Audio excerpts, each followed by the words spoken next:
پورے گھر میں خوشیاں رقصاں تھیں، ہنسی مذاق کہے گونج رہے تھے۔ بہت ساری عورتوں کے جھرمٹ میں ماریا سر جھکا کر بیٹھی تھی اور ہونٹوں پر مستقل شرمیلی مسکان سجی ہوئی تھی۔ آنکھوں میں انگنت خواب تھے۔ سہیلیوں کی چھیڑ چھاڑ میں وہ کچھ اور بھی سمٹتی، شرماتی اور پھر اپنے من پسند خیالوں میں کھو جاتی۔ آنے والے وقت کا احساس کر کے کبھی وہ شرما جاتی تو کبھی سوچ میں پڑ جاتی کہ پتہ نہیں اس کے ہونے والے شوہر کا رویہ کیسا ہوگا، وہ بھی مجھ سے محبت کرے گا اور مجھ سے کیسے پیش آئے گا۔ وہ اسجد خان کے بارے میں کچھ بھی نہیں جانتی تھی، صرف اس کے نام سے واقف تھی اور اسے تصویر کی حد تک دیکھا تھا۔ تصویر میں دیکھ کر ہی وہ اسے دل دے بیٹھی۔ وہ تھا بھی بلا کا حسین، وجیح انسان جو اسے دیکھے دیکھتا رہ جائے۔ ماریا تو پھر ایک سیدھی سادی سی لڑکی تھی۔ زندگی میں اس نے کبھی کسی مرد کے بارے میں سوچا نہیں تھا اور نہ ہی کبھی کسی کو دیکھا تھا۔ اب جب ہم سفر کے روپ میں اسجد خانزادے جیسے شاندار انسان کو دیکھا تو پورے دل کی رضامندی سے اسے قبول کر لیا تھا۔ اس وقت بھی اس کے آس پاس بیٹھی عورتیں اسے مختلف تاثرات سے دیکھ رہی تھیں۔ بعض لڑکیاں رشک سے دیکھ رہی تھیں، بعض عورتوں کی آنکھوں میں اس کے لیے جلن اور حسد تھی۔ صرف اس کے قریبی دوست بہنیں، ماں باپ ہی تھے جو اس کے لیے خوش تھے، اس کے اچھے نصیبوں کے لیے مسلسل دعاؤں میں کوشاں تھے، جبکہ رشتہ داروں کا غم اور غصے کے مارے میں برا حال ہو رہا تھا، کیونکہ اسجد خانزادہ کوئی معمولی انسان نہ تھا۔ وہ بہت بڑے خاندان کا چشمہ چراغ تھا، بہت امیر شخص تھا جس کے پاس دولت، جائیداد، روپے پیسے، کسی چیز کی کمی نہ تھی۔ وہ انسان نہ صرف شکل و صورت میں سب سے منفرد تھا، بلکہ دولت اور رتبے میں بھی اس کا کوئی ثانی نہ تھا۔ تبھی خاندان کی ایک عورت آسیہ بیگم کے کان میں چھپ کر کہنے لگی کہ مجھے سمجھ نہیں آتا کہ اتنے امیر کبیر لوگوں کو آخر تمہاری بیٹی میں کیا نظر آیا؟ معمولی شکل و صورت کی ہے، زیادہ پڑھی لکھی بھی نہیں، ایسے اچھی اچھی لڑکیاں رشتوں کی آس میں بیٹھی ہیں۔ کیا تمہاری بیٹی کو اسجد خان نے خود پسند کیا ہے یا اس کے گھر والوں نے؟ ان کی بات پر آسیہ بیگم انہیں محض دیکھ کر رہ گئی۔ کیسی باتیں کر رہی ہیں آپا؟ اسجد خان کا ماریا کے ساتھ کیا تعلق؟ اس کے گھر والوں نے ماریا کو پسند کیا ہے؟ ظاہری سی بات ہے، اسجد کی زندگی کا فیصلہ ہے تو اس کی رضامندی سے ہی ہوا ہوگا، مگر مجھے تو دال میں کچھ کالا لگ رہا ہے۔ اب یہ خاتون پھر سے گویا ہوئی، اب دیکھو نا، اتنے امیر کبیر لوگوں کو بھلا رشتوں کی کیا کمی؟ انہیں تو ایک سے بڑھ کے ایک لڑکی مل سکتی تھی۔ تمہاری بیٹی کو وہ لوگ کیوں بیاہنے کے لیے آئے ہیں؟ ہو سکتا ہے کہ اس میں کوئی خامی ہو۔ اب آسیہ بیگم کے لیے ان کی باتوں کو برداشت کرنا مشکل ہونے لگا۔ ان کے دل میں پہلے بھی بہت سارے وسوسے تھے کہ پتہ نہیں یہ شادی اسجد خان کے ساتھ زبردستی نہ کی گئی ہو، پتہ نہیں اس میں ان کا کیا مفاد ہے۔ وہ ایک بار پھر سے اپنی بیٹی کے لیے دعا گو ہو گئی، اللہ اس کے نصیب اچھے کرے۔ ماریا بھی دلہن بنی سب کے تاثرات کو نوٹ کر رہی تھی۔ خاندان میں کتنی عورتیں تھیں جو اسے اپنی بہو بنانا چاہتی تھی، مگر ماریا کی خوش قسمتی تھی کہ وہ ان زہریلی عورتوں کے شر سے محفوظ رہ گئی۔ تبھی اس کی نظر ایک عورت پر پڑی۔ وہ عورت سب سے الگ تھلگ بیٹھی تھی، اس کے چہرے پر عجیب سے تاثرات تھے اور آنکھوں میں عجیب سی الجھن نظر آ رہی تھی۔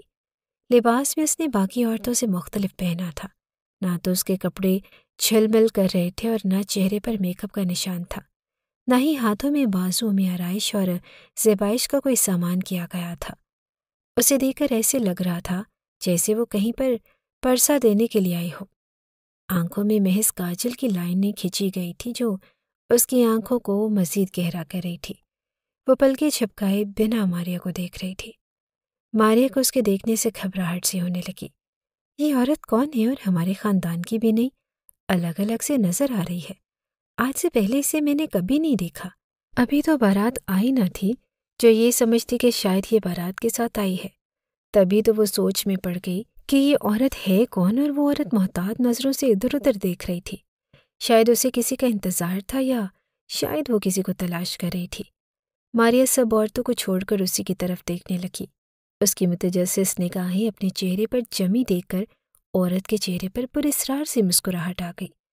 تبھی ماریا نے اپنی سہیلی سے پوچھا کہ یہ عورت کون ہے؟ اسی وقت باہر شور کی آواز بلند ہو گئی، بارات آ گئی۔ اس کی ساری سہیلیاں، خاندان کی لڑکیاں، عورتیں وہاں سے اٹھ کر بارات کا استقبال کرنے کے لیے باہر چلی گئی تھی۔ ماریا وہاں پر اکیلی رہ گئی اور اب وہ عورت بھی اس کے پاس آ کر بیٹھ گئی۔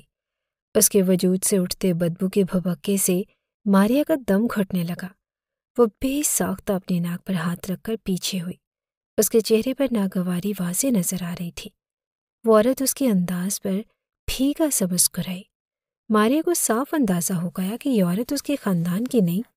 وہ کہنے لگی کہ تم یہ سمجھ رہی ہوگی کہ تم خوش قسمت لڑکی ہو جس کی شادی اسجد خان زادہ سے ہو رہی ہے۔ میری مانو تو ابھی بھی وقت ہے۔ اس شادی سے انکار کر دو اور دور ہو جاؤ اس انسان سے۔ نکل جاؤ اس کی زندگی سے۔ یہ تمہیں کبھی خوشی نہیں دے گا، تمہاری زندگی کو عذاب بنا کے رکھ دے گا۔ کیا تم جیتے جاگتے جہنم میں رہنا پسند کرو گی؟ ماریا حیرت بھری نظروں سے اسے دیکھ رہی تھی۔ کون ہو تم اور یہ سب کیوں کہہ رہی ہو؟ ماریا کے منہ سے سرسراتی ہوئی آواز نکلی، مگر وہ عورت اس بات کا جواب دیے بغیر وہاں سے اٹھ کر چلی گئی۔ ماریا کتنی دیر بے یقینی سے دروازے کی طرف ہی دیکھتی جا رہی تھی۔ آخر یہ عورت کون تھی اور اس کی باتوں کا مقصد کیا تھا؟ یقیناً کوئی حاسد عورت تھی۔ میری خوشیوں سے چل گئی اور ہو سکتا ہے کہ یہ کسی رشتہ دار خاتون کا ہی کارنامہ ہو۔ مجھے اپنے شوہر سے بدزن کرنے کے لیے خاندان کی کسی عورت نے اسے ایسا کہنے کے لیے تیار کیا ہوگا۔ یہ سوچ کر ماریا نے خود کو تسلی دی، مگر وہ نہیں جانتی تھی کہ آنے والی زندگی اسے کیا رنگ دکھانے والی ہے۔ اسجد خان کے چہرے سے خوشی صاف چھلک رہی تھی۔ وہ اپنے دوستوں کے ساتھ مل کر اپنی شادی پر بھنگڑے ڈال رہا تھا اور ناچے جا رہا تھا۔ ہنسی مذاق نوک جھونک چل رہی تھی۔ حالانکہ یہ اس کی دوسری شادی تھی، مگر اس کی خوشی دیکھنے سے تعلق رکھتی تھی۔ اسے دیکھ کر ماریا کے ماں باپ کے چہرے پر بھی اطمینان چھلکنے لگا۔ وہ بھی خاندان والوں کی باتوں سے کسی حد تک افسردہ ہو گئے تھے، یہ سوچ کر کہ پتہ نہیں ان لوگوں کی کیا نیت ہے۔ آخر وہ ان معمولی لوگوں کے گھر میں رشتہ کیوں جوڑ رہے ہیں؟ اس میں ان لوگوں کو کیا مفاد ہے؟ اور اب جب انہوں نے اسجد خان کو خوش باش دیکھا تو ان کے دل میں بھی اطمینان بڑھ گیا تھا۔ شاید اسجد خان ماریا کو پسند کرتا تھا۔ یہ سوال سب کے ذہنوں میں ہی کل بلا رہا تھا، اور ماریا نے بھی جب اپنے شوہر کو اتنا خوش باش دیکھا تو وہ بھی دل سے مسکرا دی۔ کچھ دیر پہلے جو اس عورت نے باتیں کی تھی وہ اس کے ذہن سے کافی حد تک زائل ہو گئی۔ وہ پرسکون تھی اور اب وہ یہ سوچ کر گھبرا رہی تھی کہ اسجد خان اپنی شادی پر اتنا خوش ہے، اس کی خوشی کا یہ عالم ہے تو اس کی بیتابی کا عالم کیسا ہوگا؟ اس کے تو پسینے چھوٹنے لگے۔ وہ اس گھر سے رخصت ہو گئی تھی۔ رخصتی کے وقت اس نے سب لوگوں کو ہی افسردہ کر دیا۔ ساری زندگی جس گھر میں رہی تھی، جس آنگن میں کھیلی تھی، اب وہ گھر وہ آنگن پر آیا ہو رہا تھا۔ جس شخص کے بارے میں کچھ بھی نہیں جانتی تھی، اب اس شخص کے ساتھ اپنی ساری زندگی بتانے والی تھی۔ سسرال میں آئی تو رسموں کے بعد اسے کمرے میں پہنچا دیا گیا۔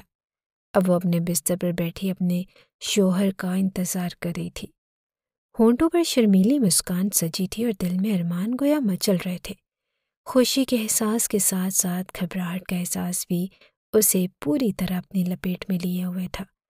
جب باہر سے قدموں کی چاپ سنائی دی تو اس کا جھکا ہوا سر کچھ اور بھی جھکا تھا۔ دل جیسے پسلیاں توڑ کر باہر آنے کو بےتاب تھا۔ وہ اپنے آپ میں ہی سمٹ کے رہ گئی۔ دروازہ کھلنے کے بعد بند ہونے کی آواز سنائی دی تھی۔ اس کا دل تھک تھک کرنے لگا۔ اسجد خان لمبے لمبے ڈگ بھردا کمرے میں داخل ہو گیا۔ ماریا نے اپنے گھونگھٹ کی اوٹ سے دیکھا اور وہ اس کی طرف آنے کی بجائے سیدھا الماری کی طرف بڑھ گیا اور پھر الماری سے بریف کیس نکالنے لگا۔ چند لمحوں کے بعد وہ اس کے سر پر آن کھڑا ہوا۔ بریف کیس اس نے ماریا کے سامنے رکھ دیا تھا اور ماریا جو اس انتظار میں تھی کہ وہ اس کے نام سے پکارے گا، اسے منہ دکھائی دے گا، اس کا گھونگھٹ اپنے ہاتھوں سے اٹھائے گا۔ اسجد خان کی بات نے اسے حیران کر دیا۔ اپنا گھونگھٹ اٹھاؤ، میری طرف دیکھو اور میری بات سنو اور میری بات کا جواب دو۔ ماریا تو حیران ہی رہ گئی کہ اتنا دو ٹوک انداز، وہ بھی اپنی نئی نویلی دلہن کے ساتھ۔ گھونگھٹ اس نے خود ہی اٹھا کر پلٹا تو سامنے اسجد خان آنکھوں میں سرخ رنگ کے ڈورے لیے اسے دیکھ رہا تھا۔ اس نے بریف کیس کھولا تو ماریا کی آنکھیں جیسے حیران کن حد تک پھیل گئی۔ بریف کیس میں بہت سارے پیسے تھے۔ ماریا نے اپنی پوری زندگی میں اتنے پیسے زندگی میں پہلی بار دیکھے۔ یہ کیا ہے؟ اس کے منہ سے پھنسی پھنسی سی آواز نکلی کہ اسجد خان یہ پیسے اسے منہ دکھائی میں دے رہا تھا۔ یہ پیسے ہیں پورے 2 کروڑ روپے۔ مجھے یقین ہے کہ اتنے پیسے تم نے اپنی پوری زندگی میں نہیں دیکھے ہوں گے۔ اس کے لبوں پر طنزیہ مسکراہٹ تھی اور جملے بھی تیکھے تھے۔ ماریا بے یقینی سے اسے دیکھنے لگی۔ وہ اس طرح کی بات کیوں کر رہا تھا؟ کیا مقصد تھا اس کا؟ کیا وہ اپنی بیوی کو نیچا دکھانا چاہتا تھا؟ ماریا تو اس کے انداز پر سن ہو کر رہ گئی۔ یہ 2 کروڑ روپے میں تمہیں دینے کے لیے تیار ہوں۔ تم مجھے یہ بتاؤ کہ تم ان پیسوں کا کیا کرو گی؟ یہ تمہارے پیسے ہیں اور میں تم سے اس بارے میں کوئی سوال جواب نہیں کروں گا کہ تم نے ان کا کیا کیا، ان میں سے کیا بچایا۔ بس مجھے یہ بتاؤ کہ تمہاری ایسی کون سی ضرورت ہے جو تم ان پیسوں سے پورا کر سکتی ہو، اور یہ پیسے تمہارے جواب کے بعد ہی تمہیں حوالے کروں گا، جب تک یہ میرے پاس تمہاری امانت ہے۔ ماریا کو کچھ سمجھ نہیں آ رہا تھا کہ آخر اسجد خان کس قسم کی باتیں کر رہا ہے۔ مجھے ان پیسوں کی ضرورت نہیں، میں آپ سے محبت کرتی ہوں اور میرے لیے آپ کا ساتھ کافی ہے، مجھے کسی چیز کا کوئی لالچ نہیں۔ بالآخر وہ ہمت کر کے بولی۔ اس کی بات پر اسجد خان کے منہ سے فلک شگاف کہکہا برآمد ہوا۔ محبت؟ اور وہ بھی مجھ سے؟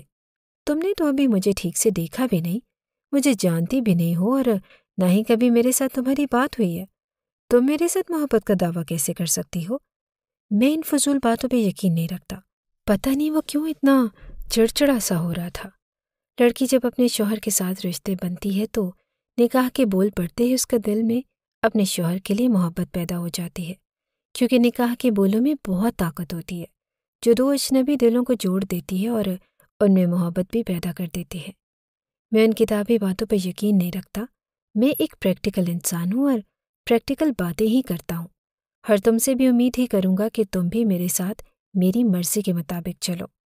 تمہیں میں 2 دن کا وقت دے رہا ہوں، تم اچھی طرح سے سوچ سمجھ لو۔ کل جب تم اپنے گھر جاؤ گی تو اپنے گھر والوں سے پوچھنا کہ انہیں کسی چیز کی ضرورت ہے، پھر تم مجھے میری بات کا جواب دینا۔ 2 دن کے بعد میں تم سے دوبارہ پوچھوں گا۔ وہ واش روم میں چلا گیا تھا اور کپڑے بدل کر باہر آیا تو کہنے لگا کہ تم سو جاؤ، میرا انتظار مت کرنا، میں نے جب کمرے میں آنا ہوگا میں آ جاؤں گا۔ وہ تو ماریا کو حیران کرنے پر تلا ہوا تھا۔ پہلی رات وہ کس طرح سے اپنی بیوی کو اکیلا چھوڑ کر چلا گیا اور کہاں گیا تھا؟ اس کی عجیب و غریب حرکتیں ہیں۔ ماریا تو سوچ سوچ کر پریشان ہو رہی تھی۔ آخر اسجد خان اتنا عجیب انسان کیوں تھا جو بالکل بھی ماریا کی سمجھ میں نہیں آ رہا تھا؟ وہ بھی بہت تھکی ہوئی تھی۔ اب تو اس کے رویے نے بھی اسے مزید تھکا دیا۔ وہ کپڑے بدل کر اپنے بستر پر آ کر لیٹ گئی تو کئی آنسو اس کی آنکھوں سے نکلے تھے جو اس کے تکیے کو بھگو گئے۔ یہ وقت، یہ لمحات یوں گزریں گے، ایسا تو اس نے وہم و گمان میں بھی نہیں سوچا تھا۔ بالآخر یہی سب سوچتے سوچتے وہ سو گئی، اور اگلے دن جب وہ اٹھی تو اسجد کمرے میں تھا۔ اسے کہنے لگا کہ رونی صورت بنا کر کمرے سے باہر آنے کی ضرورت نہیں، سب لوگوں کے سامنے یہی ظاہر کرنا کہ ہم دونوں آپس میں بہت خوش ہیں، ہمارے درمیان سب نارمل ہے۔ ہاں، جب اپنے گھر جاؤ گے تو ان سے ان کی ضرورت کے بارے میں ضرور سوال کرنا۔ اس نے اسجد کے رویے پر بہت سوچا، مگر اسے کچھ سمجھ نہیں آ رہا تھا اور وہ پریشان تھی، مگر اس کے باوجود بھی وہ خوش ہونے کا ناٹک کر رہی تھی۔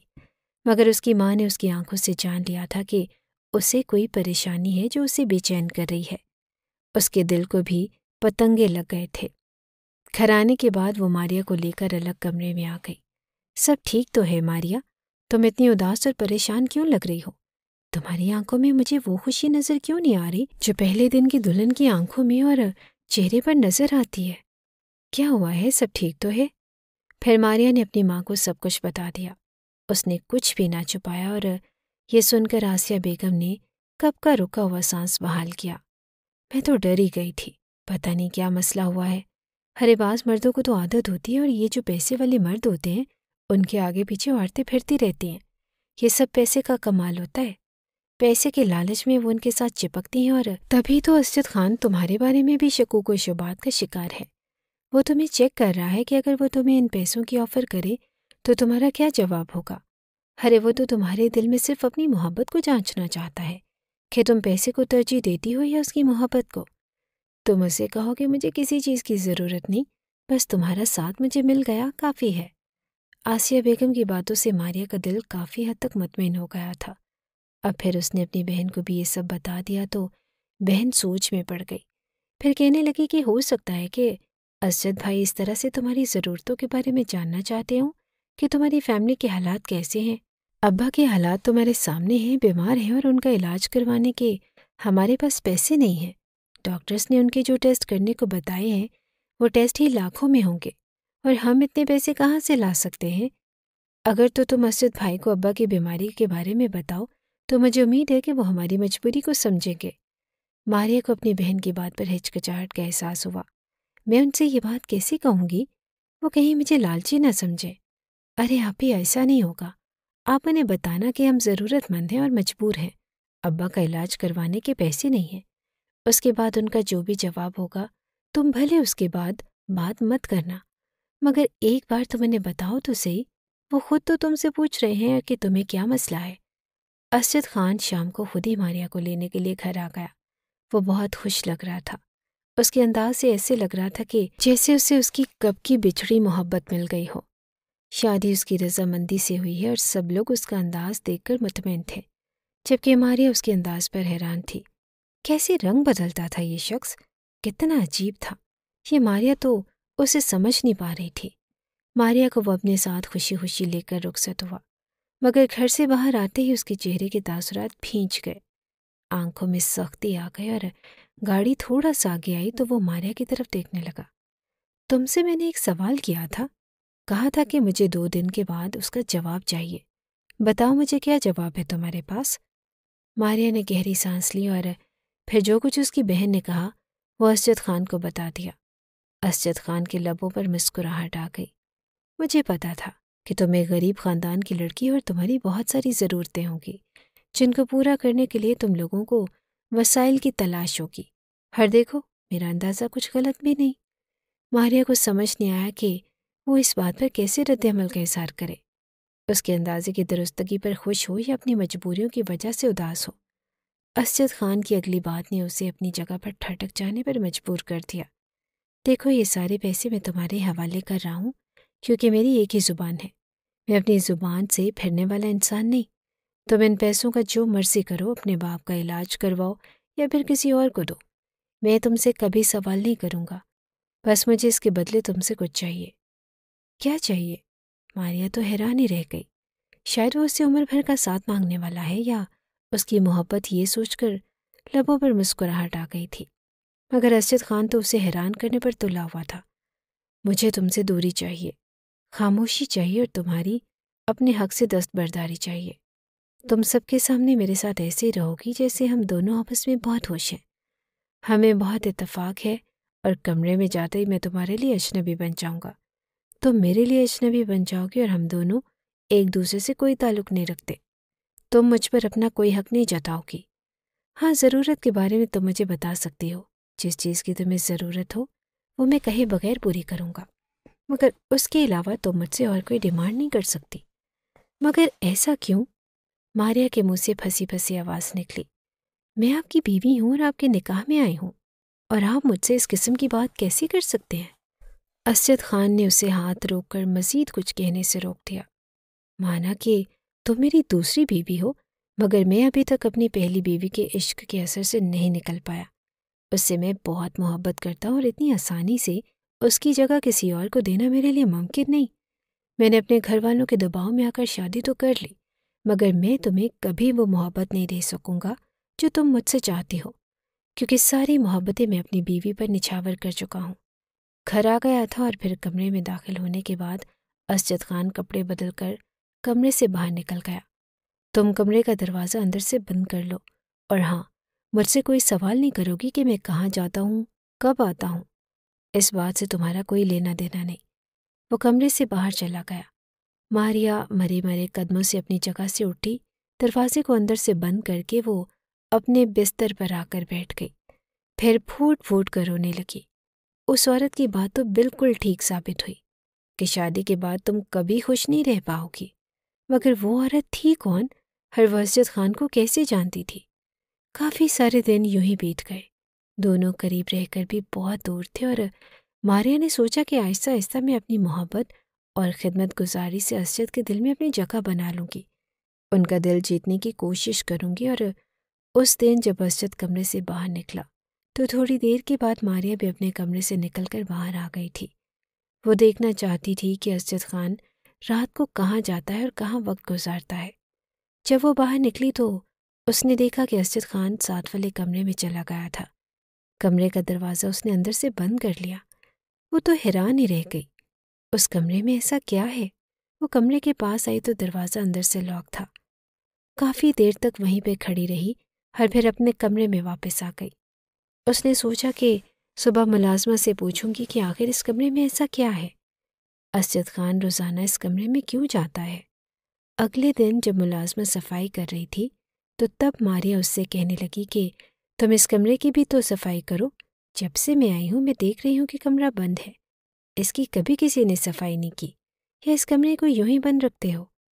ملازمہ اس کی بات سن کر پریشان ہو گئی، چہرے پر ہوائیاں اڑنے لگی۔ ارے بی بی جی، آپ نئی نئی آئی ہیں اور آپ کو اس کمرے کے بارے میں نہیں پتا۔ اس کمرے کو کوئی بھی نہیں کھول سکتا، کسی کو بھی کمرے میں داخل ہونے کی اجازت نہیں۔ ویسے بھی کمرہ ہر وقت لاک رہتا ہے، اس کی چابی صاحب جی کے پاس ہوتی ہے اور انہوں نے نوکروں کو سختی سے منع کیا ہے کہ ہم لوگ دروازے کے آس پاس بھی نظر نہ آئیں۔ ایک بار ایک ملازمہ غلطی سے کمرے کے اندر چلی گئی تھی، صاحب جی نے اس پہ بہت تشدد کیا تھا، پھر اس سے نوکری سے بھی نکال دیا، اور بس جی بی بی جی، اس کے بعد تو ہم لوگوں نے کبھی ہمت ہی نہیں کی کہ ہم اس کمرے میں داخل ہونے کے بارے میں سوچ بھی سکیں، اور جب صاحب جی نے منع کیا ہوا ہے تو انہیں غصہ دلانے کا کیا فائدہ؟ یہ ساری باتیں ماریہ کے لیے کسی انکشاف سے کم نہ تھی۔ اس کمرے میں ایسا کیا ہے اور اتنی سختی کیوں کرتے ہیں تمہارے صاحب؟ کوئی اس کمرے میں داخل نہیں ہو سکتا، کیا ہے اس کمرے میں؟ ارے بی بی جی، ان کی سابقہ بیوی کا کمرہ ہے، ان کی بیوی یہاں جانے سے پہلے اسی کمرے میں ہی تو رہتی تھی، اس کے بعد ہی وہ ان سے دور ہوئی تھی۔ اس دن کے بعد سے صاحب جی اس کمرے میں وقت گزارنے لگے، کئی گھنٹے کمرے میں بند رہتے اور کھانے پینے کی چیزیں کمرے میں لے کر جاتے ہیں، اور پھر جب باہر آتے ہیں تو دروازہ لاک کر دیتے ہیں۔ آپ یہ باتیں کسی کو مت بتائیے گا کہ میں نے آپ کو اس کمرے کے بارے میں بتایا۔ ملازمہ وہاں سے چلی گئی، مگر ماریہ کے لیے سوچوں کہ کئی در واہ کر گئی تھی۔ آخر ایسا کیا تھا اس کمرے میں جو اسجد خان سب سے چھپا رہا تھا؟ گھر کے ملازموں تک کو اس میں داخل ہونے کی اجازت نہ تھی۔ رات کو جب اسجد خان کمرے میں آیا تو ماریہ اس کی ایک ایک حرکت پر نظر رکھے ہوئے تھی۔ اس نے دیکھا کہ اسجد خان نے الماری کے اوپر سے کچھ اٹھایا تھا اور پھر کمرے سے باہر نکل گیا۔ وہ جب آہستہ سے باہر آئی تو دیکھا کہ اسجد خان اسی کمرے میں داخل ہو گیا۔ حسب معمول دروازہ اندر سے بند تھا، اور اگلے دن پھر سے ایسا ہوا۔ اسجد خان وہ چابی الماری کے اوپر رکھ کر واش روم میں چلا گیا۔ ماریہ نے یہ بات نوٹ کی کہ آفس جانے سے پہلے وہ الماری کے اوپر سے ضرور کوئی چیز اٹھاتا۔ آج سے پہلے تو ماریہ کو سمجھ نہیں آئی کہ وہ کیا چیز ہے، مگر اب اسے پتہ چلا کہ وہ چابی تھی اس کمرے کی جس میں وہ غائب ہو جاتا تھا، کئی گھنٹوں کے بعد واپس آتا تھا، اور کوئی نہیں جانتا تھا کہ وہ اس بند کمرے میں کیا کر رہا ہے۔ جب آفس میں چلا گیا تو ماریہ اپنی جگہ سے اٹھی، الماری کے اوپر ہاتھ مار کر دیکھا تو وہاں پر ایک چابی پڑی تھی۔ وہ پرجوش سی ہو گئی، چابی لے کر باہر نکلی، محتاط نظروں سے ادھر ادھر دیکھا، اور آس پاس کوئی ملازم نہ تھا، سب ملازم اپنے اپنے کاموں میں مصروف تھے۔ یہی وقت تھا کہ ماریہ کے پاس اپنے اس شک کو دور کرنے کا، دیکھنا چاہتی تھی کہ آخر اس کمرے میں کیا ہے۔ چابی کھول کر جب وہ کمرے کے اندر آئی تو اسے ایک عجیب سا احساس ہوا، جیسے کمرے میں اس کے علاوہ کوئی اور بھی موجود ہو۔ بیڈ کی چادر شکن آلود تھی اور کمرے سے کھانے کی خوشبو بھی آ رہی تھی۔ ایک طرف چھوٹا سا فریج بھی تھا جس میں کھانے پینے کی چیزیں پڑی تھی، واش روم میں کسی عورت کے کپڑے بھی تھے۔ سب کچھ ایسا ہی تھا جس سے ظاہر ہو رہا تھا کہ اس کمرے میں ایک مرد کے ساتھ کوئی عورت بھی رہ رہی ہے، مگر اس عورت کے مرے ہوئے تو کئی سال گزر چکے تھے۔ اس کے باوجود بھی اس کی خوشبو اسی کمرے میں ہی رچی بسی تھی، جیسے یہیں کہیں آس پاس موجود ہو۔ تبھی اسے ایک کھوٹی کھوٹی سی آواز سنائی دی، کسی کے بولنے کی آواز تھی، کوئی رو رہا تھا اور چلا رہا تھا، اور یہ آواز اسی کمرے سے آ رہی تھی۔ پورا کمرہ اس نے چھان مارا، اور تبھی اس کی نظر ایک چھوٹے سے کمرے کی طرف پڑی۔ اس سے پہلے کہ اس کمرے میں جاتی اسے اسجد خان کے ہارن کی آواز سنائی دی۔ وہ اپنی جگہ سے اچھل کر واپس پلٹی۔ اسجد خان نے اس کمرے میں دیکھ لیا تو پتہ نہیں کیا ہو جائے گا۔ کمرے کا دروازہ بند کر کے وہ فوراً سے کمرے میں آ گئی۔ چابی اس نے وہیں پہ رکھ دی تھی اور خود بستر پر آ کر وہ لیٹ گئی۔ بہت مشکل سے اس نے اپنے آپ کو نارمل کیا۔ ساری توجہ اس نے LED کی طرف مبذول کر لی جہاں پر اس کی پسند کا ڈرامہ آ رہا تھا، اور اسجد خان تیزی سے کمرے میں داخل ہوا۔ اس نے ایک گہری نظر ماریہ پر ڈالی۔ میں کمرے میں آج کچھ بھول گیا تھا۔ ماریہ خان نے آئیبرو جھکا کر اسے دیکھا، جسے اس کی بات کا مقصد سمجھ میں نہ آیا ہو۔ اس نے الماری کے اوپر ہاتھ مارا اور چابی لے کر اپنی پاکٹ میں ڈالی۔ تم نے کسی چیز کو دیکھا تو نہیں؟ الماری کے اوپر سے کچھ اٹھایا تو نہیں؟ ماریہ نے لا علمی کا اظہار کیا۔ الماری کے اوپر ایسا کیا تھا جسے اٹھاتی میں نہیں جانتی کہ آپ کیا کہہ رہے ہیں۔ میرا آپ کی کسی چیز سے کیا لینا دینا؟ آپ نے تو شروع دن سے ہی مجھے میری حدود بتا دی۔ مجھے میری حد میں رہنا آتا ہے۔ اس کا انداز ایسا تھا کہ اسجد خان کو اطمینان ہو گیا کہ وہ اس کی حدود میں داخل نہیں ہو سکتی۔ اس نے چابی کو نہیں اٹھایا ہوگا اور وہ مطمئن سا ہو کر واپس چلا گیا، جبکہ ماریہ کے ذہن میں کئی سوال کل بلا رہے تھے۔ اس کمرے سے کسی لڑکی کی آوازوں کا سنائی دینا اور کمرے میں کسی لڑکی کی موجودگی کا احساس ہونا، یہ سب باتیں معمولی اور نظر انداز کرنے کے قابل نہ تھی۔ کچھ تو تھا جو اسجد خان سب سے چھپا رہا تھا، دوسروں کی نظروں میں دھول جھونک رہا تھا، اور کوئی تو ایسی بات تھی کہ اس نے ابھی تک ماریہ کو اپنی بیوی نہیں سمجھا تھا۔ کچھ تو ایسا تھا جو اسے ماریہ سے دور رہنے پر مجبور کر رہا تھا۔ اس کا راز اسی کمرے میں ہی تھا۔ جب تک وہ راز تک پہنچ نہ جاتی تب تک وہ خوش اور مطمئن اپنے گھر میں نہیں رہ سکتی تھی۔ ماریہ کو اس بات کا یقین تھا کہ اسے اس راز سے پردہ ہٹانا ہوگا، تبھی اس کی زندگی بھی نارمل ہو سکتی ہے۔ اب وہ اسی موقع کے طاق میں رہنے لگی تھی کہ دوبارہ سے وہ چابی اسے حاصل ہو جائے اور وہ اس کمرے کا راز جان سکے۔ مگر اسجد خان پہلے سے زیادہ محتاط ہو گیا۔ وہ اب چابی کو الماری کے اوپر رکھنے کی بجائے اپنے والیٹ میں ہی رکھتا تھا۔ آدھی رات کو وہ ماریہ کے سونے کے بعد کمرے میں آتا تھا اور اس کے خراٹے کمرے میں گونجنے لگتے۔ اس نے اسجد خان کے والیٹ سے اس چابی کو حاصل کرنے کا فیصلہ کیا۔ جانتی تھی کہ یہ کام اتنا آسان نہیں، مگر اس راز کی تہہ تک پہنچنے کے لیے اسے اس خطرے کو مول لینا ہی تھا۔ اور پھر ڈرتے ڈرتے اس نے اسجد خان کی شرٹ سے والیٹ کو نکالا اور اپنے پاس موجود فارم میں اس چابی کا سیمپل حاصل کر لیا۔ پھر والیٹ وہیں پہ رکھ دیا، اور یہ ساری کارروائی کرنے کے دوران اس کا سانس جیسے خشک ہو چکا تھا کہ اسجد خان کی آنکھ نہ کھل جائے، وہ اسے کہیں یہ سب کرتے ہوئے پکڑ نہ لے، اور اگر ایسا ہوا تو وہ تو اس کے ساتھ بہت برے طریقے سے پیش آئے گا۔ مگر غنیمت رہی کہ اسجد خان کی اس دوران آنکھ نہ کھلی، اور یوں ماریہ خاموشی سے اپنے کام کو مکمل کر چکی تھی۔ اگلے دن وہ اسجد خان سے کہنے لگی کہ میں 1-2 دن کے لیے امی کے گھر جانا چاہتی ہوں۔ اسجد خان نے اس کی بات پر کندھے اچکا دیے۔ مجھ سے اجازت لینے کی کیا ضرورت ہے؟ تمہارا گھر ہے، جب چاہے تم جاؤ، بس تم اپنا منہ بند رکھنا، اور خبردار اگر کسی سے کوئی بات کی، ورنہ مجھ سے برا کوئی نہیں ہوگا۔ اس کا انداز صاف دھمکانے والا تھا۔ ماریہ کو ہمیشہ اس کے انداز سے خوف محسوس ہوتا تھا، مگر اب ایک عجیب سی چڑ بھی ہونے لگی۔ اگر اس شخص کو ماریہ سے کوئی لگاؤ نہیں تھا، اگر وہ اپنی بیوی کی یادوں کے خوش رہ سکتا تھا، تو اسے شادی جیسے بندھن میں باندھنا نہیں چاہیے تھا۔ اس نے ماریہ کی زندگی برباد کر دی۔ وہ آنسو پیٹی تیار ہونے کے لیے اپنے کپڑے نکالنے لگی، اور پھر اپنی ایک دوست کے ساتھ جا کر اس نے وہ چابی تیار کروا لی تھی۔ اسے سنبھال کر اپنے بیگ میں رکھ لیا، اور اب وہ بےتابی سے واپس آ کر اس راز کو جاننا چاہتی تھی۔ اس کا موقع اسے اگلے دن ہی مل گیا۔ اسجد خان کہنے لگا کہ آج میں کام کے سلسلے میں دوسرے شہر جا رہا ہوں، خیال رکھنا کہ کوئی ملازم اس کمرے کے آس پاس بھی نظر نہ آئے، ورنہ مجھ سے برا کوئی نہیں ہوگا۔ اگر کسی نے ایسی ویسی کوئی حرکت کی تو میں تمہارے ساتھ سختی سے پیش آؤں گا، تمہیں ان کے کیے کی سزا دوں گا، چاہے تمہاری اس میں کوئی غلطی ہو یا نہ ہو۔ اس لیے تم اپنی ڈیوٹی کو اچھے سے کرنا، سارے ملازمین پر نظر رکھنا۔ وہ تو چلا گیا۔ ماریہ نے کب کا رکا ہوا سانس بحال کیا۔ چلو شکر ہے، اب میں اطمینان سے اپنا کام کر سکوں گی۔ کم از کم یہ تو مجھے اطمینان ہے کہ کل تک وہ شخص واپس نہیں آ سکتا، اور کل تک میرے پاس وقت ہے کہ میں اس راز کی تہہ تک پہنچ سکتی ہوں۔ اس نے صفائی کرنے والی ملازمہ کو چھت پر بنے ہوئے اسٹور روم میں صفائی کرنے کے لیے بھیج دیا، اور باقی ملازم بھی اپنے اپنے کاموں میں مصروف تھے۔ وہ آہستگی سے اس کمرے کے اندر داخل ہو گئی، کمرے کو اندر سے بند کر لیا تاکہ کوئی اچانک سے کمرے میں داخل ہو کر اس کی چوری کو پکڑ نہ لے۔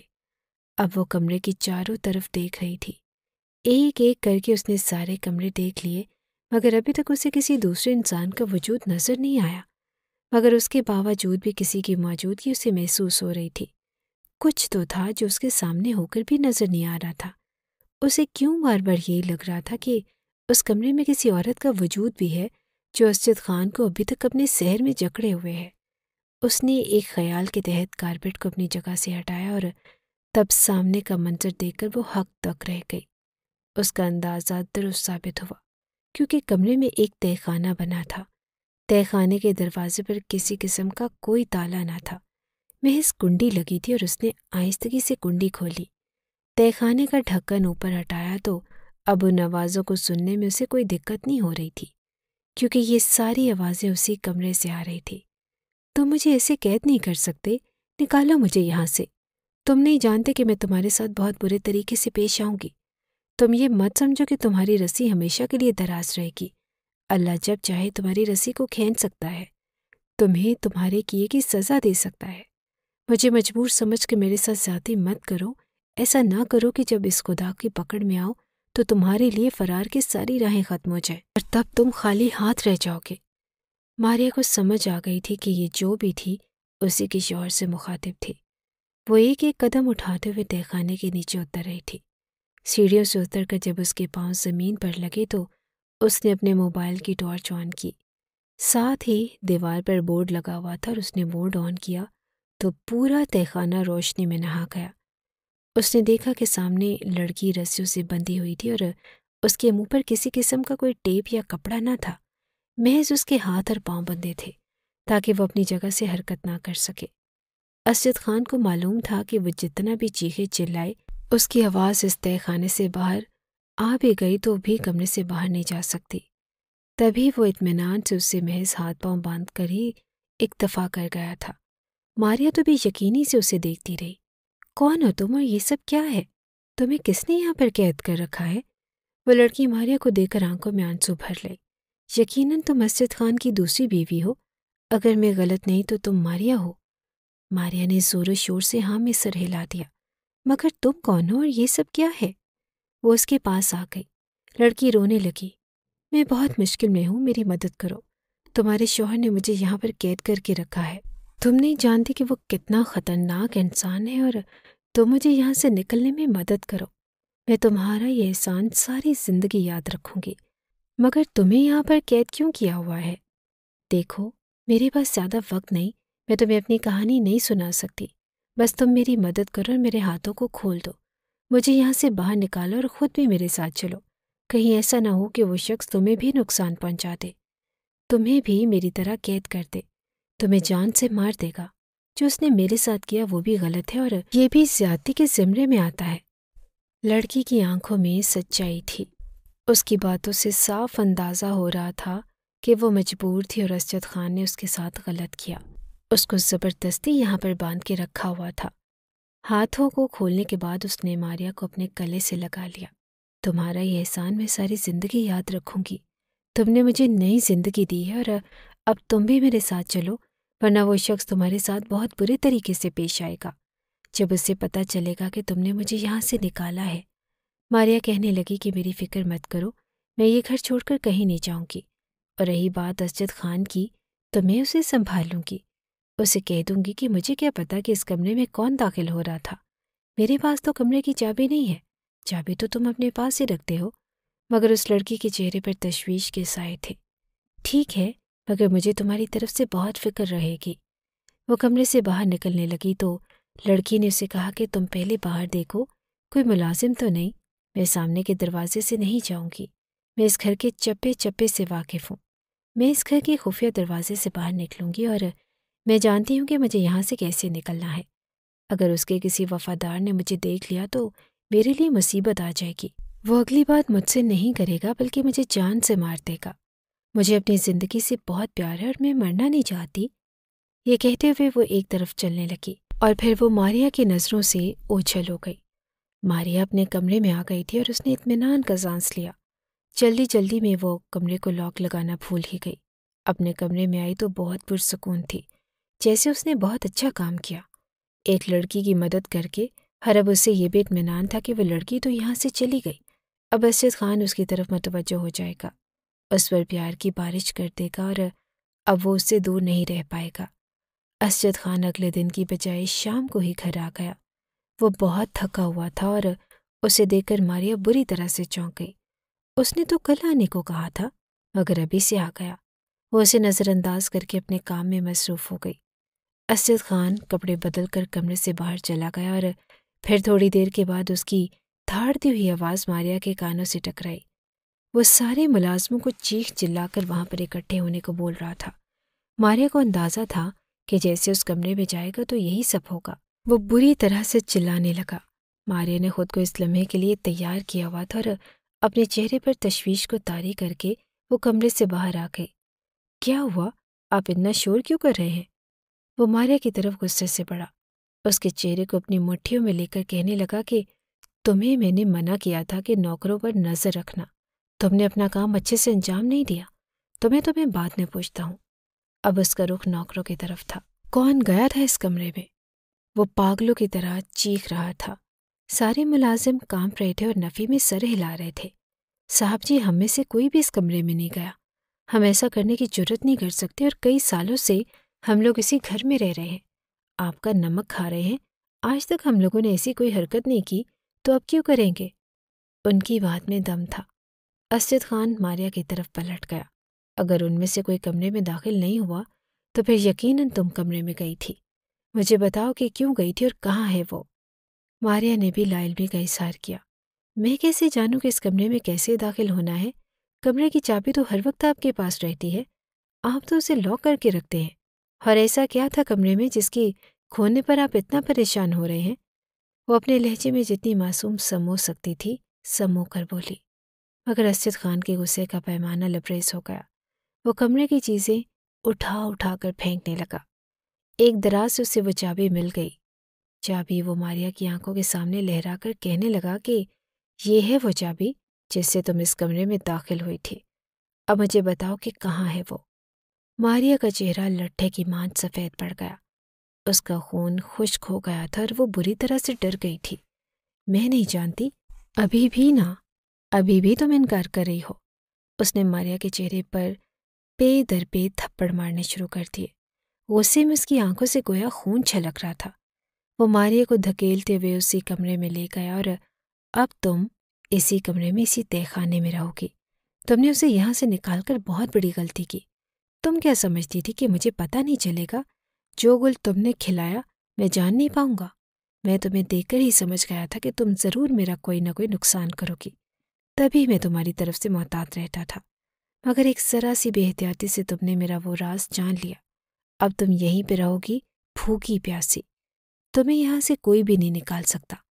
وہ اسے بھی ہاتھ پاؤں باندھ کر تہہ خانے کا دروازہ بند کر کے چلا گیا۔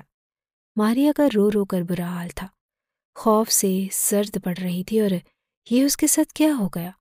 اس نے تو اس لڑکی کے ساتھ نیکی کی تھی اور اسے یہاں سے بچایا تھا، مگر وہ خود اس میں پھنس گئی۔ یہ نیکی تو اس کے گلے پڑ گئی۔ وہ لڑکی تو اپنی آزادی کا جشن منا رہی ہوگی، مگر اب میں قید ہو گئی ہوں۔ وہ بری طرح سے رونے لگی، اسجد کو آوازیں دینے لگی کہ مجھے یہاں سے نکال لیں، میں یہاں پہ قید نہیں رہ سکتی، میں مر جاؤں گی، مگر دوبارہ کوئی بھی اس تہہ خانے کی طرف نہ آیا۔ اسجد خان اپنے کمرے میں غصے سے ٹہل رہا تھا۔ اس نے چوکیدار کو، مالی کو اور سب لوگوں کو اپنے سامنے طلب کیا۔ وہ لڑکی یہاں سے فرار ہو گئی اور تم لوگوں کو پتہ تک نہیں چلا۔ صاحب، ہم نہیں جانتے کہ وہ اس حویلی سے کب باہر نکلی، ہمارا تو وہم و گمان میں بھی نہیں تھا کہ ایسا بھی ہو سکتا ہے، بی بی صاحبہ ایسا بھی کر سکتی ہیں، ہم تو اپنے اپنے کاموں میں مصروف تھے، بی بی جی نے ہماری مصروفیت کا ہی ناجائز فائدہ اٹھایا، ماریا نے جو کرنا تھا کر دیا، اب تم لوگ اسے ڈھونڈنے کی کرو، اور وہ لڑکی ہو سکتا ہے کہ کہیں آس پاس ہی ہو، اگر ماریا نے اسے ابھی باہر نکالا ہے تو وہ زیادہ دور تک نہیں گئی ہوگی، وہ یہیں کہیں قریب ہوگی، جاؤ اور ڈھونڈ کر لاؤ اسے۔ اپنے اور بھی کچھ آدمیوں کو کال کر کے کہو کہ اس لڑکی کو ڈھونڈنے میں اس کی مدد کریں۔ تھوڑی دیر گزری تھی جب اسے اپنے گھر میں بھاگتے قدموں کی آواز سنائی دینے لگی۔ اسجد کمرے سے باہر نکلا تو سامنے کا منظر دیکھ کر وہ دھک رہ گیا۔ سامنے وہ لڑکی کھڑی تھی، نشا، اس کے ساتھ پولیس بھی تھی، اور یہی ہے وہ پاگل اور جنونی انسان جس نے مجھے حبس بیجا میں رکھا، مجھے قید کر کے رکھا، اور نشا کو اپنے سامنے وہ بھی پولیس کے ساتھ دیکھ کر اسجد کے چہرے کی تو ہوائیاں اڑنے لگی۔ اس کی آنکھوں میں پہلی بار خوف کے سائے نظر آئے۔ جھوٹ بول رہی ہو تم، میں نے تمہیں حبس بیجا میں نہیں رکھا، تمہیں کہیں قید نہیں کیا، بلکہ تم خود گھر سے بھاگی تھی، اس پر الزام لگا رہی ہو۔ اور اب وہ قدرے سنبھل کر بولا۔ نشا کے ہونٹوں پر مسکراہٹ آ گئی۔ اچھا تم مجھے یہ بتاؤ کہ ماریا کہاں ہے؟ وہ اپنے ماں باپ کے گھر گئی ہوئی ہے؟ وہ اپنے ماں باپ کے گھر گئی ہے۔ اسجد کی زبان لڑکھڑا گئی۔ یہ شخص جھوٹ بول رہا ہے اور مجھے لگتا ہے کہ ماریا اسی تہہ خانے میں ہوگی۔ انسپیکٹر نے اپنے کچھ اہلکاروں کو اسجد خان کے پاس چھوڑا اور خود نشا کی میت میں چلتے ہوئے وہ اس کمرے میں آ گیا۔ نشا ان کی معاونت کر رہی تھی۔ وہ جب تہہ خانہ کھل کر نیچے آئی تو نشا کی بات بالکل صحیح تھی، کیونکہ سامنے ہی ماریا زمین پر نیم بے ہوشگی کی حالت میں پڑی تھی۔ نشا کو اپنے سامنے دیکھ کر اسے اپنی آنکھوں پر یقین نہیں آ رہا تھا۔ نشا نے اس کے منہ میں پانی ٹپکایا، اسے خود کے ساتھ لگا کر تسلی دی اور دلاسا دیا۔ سب ٹھیک ہو گیا ہے، جو کالی رات تھی وہ ختم ہو گئی، ہماری اس وحشی جانور سے جان چھوٹ گئی۔ وہ ماریا کو لے کر تہہ خانے سے باہر آ گئی تھی۔ ماریا کو دیکھ کر اسجد خان کے چہرے کا رنگ اڑ گیا۔ ماریا نے بھی اس کے خلاف گواہی دی کہ اس انسان نے مجھے تہہ خانے میں قید کر کے رکھا، پولیس اسے پکڑ کر لے گئی تھی۔ وہ ان دونوں کو دھمکیاں دیتے ہوئے غصے میں کہنے لگا کہ میں تم لوگوں کو زندہ نہیں چھوڑوں گا، میں جب باہر آؤں گا تو تم دونوں سے اپنا انتقام لوں گا۔ ماریا تو ڈر کی وجہ سے پھوٹ پھوٹ کر رو پڑی۔ یہ سب کیا ہے آخر؟ اسجد خان نے تمہیں کیوں قید کر کے رکھا تھا؟ تم کون ہو اور یہ سب کیا ہے؟ نشا نے اس کی بات پر گہری سانس لی۔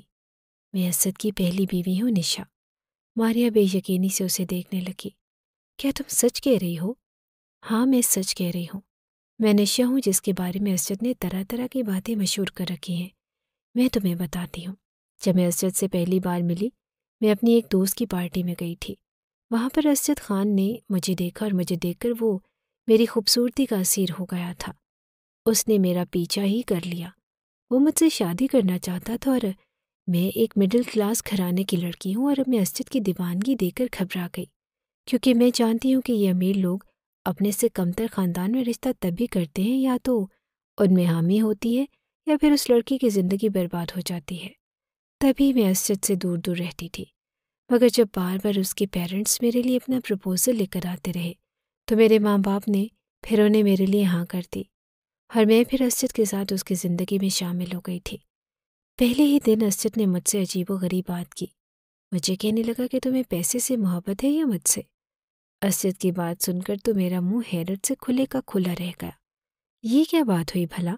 میں نے اسے بہت سمجھایا کہ مجھے پیسے کا یا کسی چیز کا لالچ نہیں، میرے ماں باپ نے یہ رشتہ طے کیا ہے، اور میں نے اس کی مرضی کے آگے سر جھکا دیا، مگر وہ اس بات پر چلانے لگتا۔ تم بھی لالچی عورت ہو، اور لالچ کی وجہ سے تم نے میرے ساتھ شادی کی ہے۔ پیسہ دے کر تم اس گھر میں آئی ہو، اور تمہیں میری ذات سے کوئی دلچسپی نہیں، نہ ہی تم میرے ساتھ زندگی گزارنا چاہتی ہو۔ اگر میرے پاس پیسہ نہ ہوتا تو تم مجھے چھوڑ کر چلی گئی ہوتی۔ پتہ نہیں اس انسان کے ذہن میں یہ بات کیوں بیٹھی ہوئی تھی کہ ہر عورت ہی لالچی ہوتی ہے، ہر وہ مرد سے کبھی محبت نہیں کر سکتی، محض پیسے کی وجہ سے اس کے ساتھ شادی کرتی ہے۔ اور میں نے پیار سے، محبت سے، ہر طرح سے اسجد کو سمجھانے کی کوشش کی، مگر وہ شخص کوئی بات سمجھنے پر تیار ہی نہیں تھا۔ تب مجھ پر یہ بھی انکشاف ہوا کہ وہ عورت جو خود کو اسجد خان کی ماں کہتی ہے، وہ اس کی سگی ماں نہیں بلکہ اس کی سوتیلی ماں ہے۔ اس کے باپ کی دوسری بیوی، پہلی بیوی اپنے شوہر کے دوست کے ساتھ ہی بھاگ گئی تھی، اور اس کے بھاگنے کی وجہ تھی اس کا پیسہ۔ اسجد خان کے باپ کے پاس پیسہ نہ تھا اور وہ ایک غریب انسان تھا۔ جب بیوی چھوڑ کر چلی گئی تو تب اس کے غم میں وہ پیسہ کمانے کی گویا مشین بن گیا تھا۔ رات دن لگا کر اس نے اتنا پیسہ اکٹھا کر لیا کہ وہ اپنی اولاد کو خوشیوں بھری زندگی دے سکتا تھا۔ اس نے دوسری شادی کر لی۔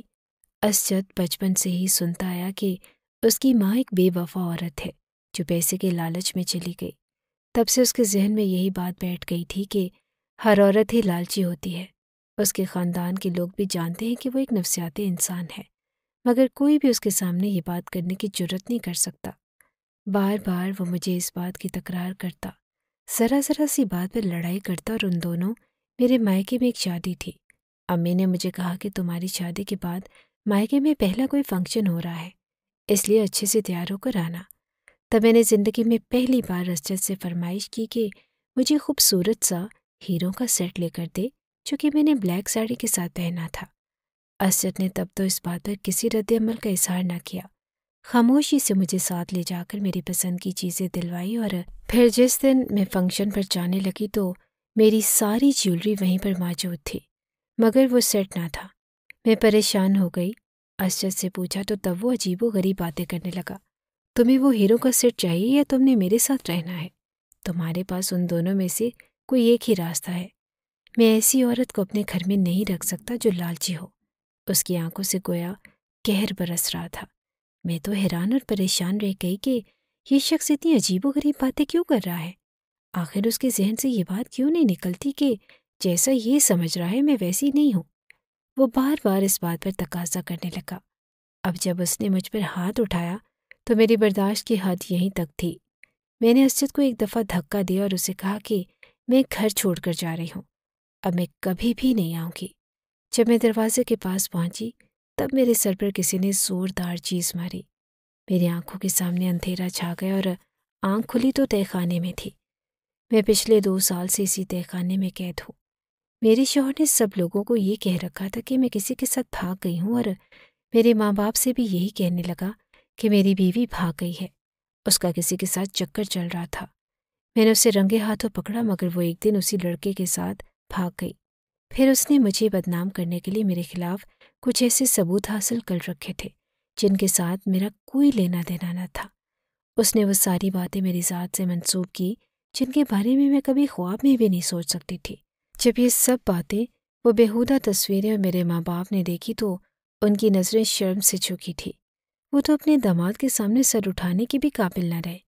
ان کے ذہن میں بھی یہی بات میرے شوہر نے بٹھا دی کہ میں ایک بد کردار عورت ہوں، میرے اپنے آشنا کے ساتھ غلط مراسم ہیں۔